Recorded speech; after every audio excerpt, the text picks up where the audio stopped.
Challenge দিয়ে যাব যেই জিনিসগুলো টেকনোলজি কোনোদিনও আবিষ্কার করতে পারবে না।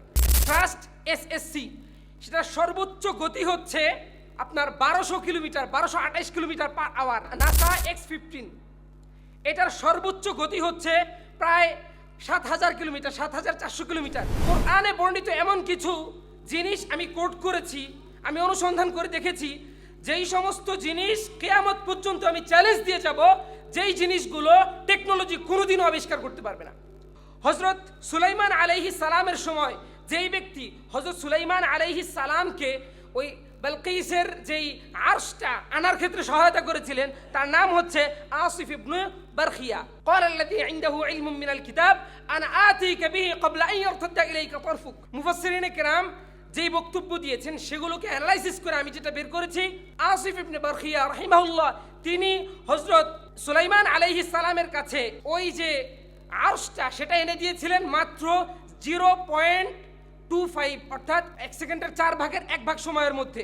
এই যে এত দ্রুত সময়ের মধ্যে এনে দিয়েছিলেন। হযরতে সুলাইমান আলাইহিস সালাম এবং বালকিসের যেই দূরত্বটা ছিল সেটা ছিল প্রায় 1500 কিলোমিটার।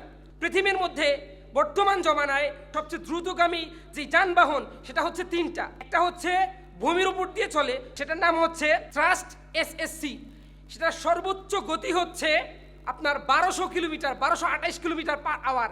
এরপরে আকাশ দিয়ে যেটা চলে সেটা হচ্ছে নাসা X-15, এটার সর্বোচ্চ গতি হচ্ছে প্রায় 7000 কিলোমিটার, 7400 কিলোমিটার। সর্বশেষ যেটা সেটা হচ্ছে পার্কার সোলার প্রব, এটা হচ্ছে সবচেয়ে বেশি শক্তিশালী, সবচেয়ে দ্রুত চলে, এটার গতি হচ্ছে 6 লক্ষ কিলোমিটার।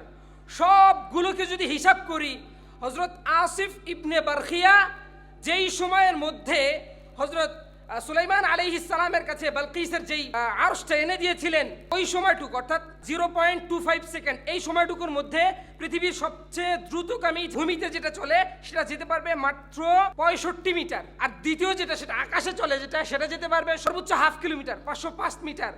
আর সবচেয়ে বেশি যেটা হচ্ছে একটা সোলার, ওইটা যেতে পারবে 47 কিলোমিটার।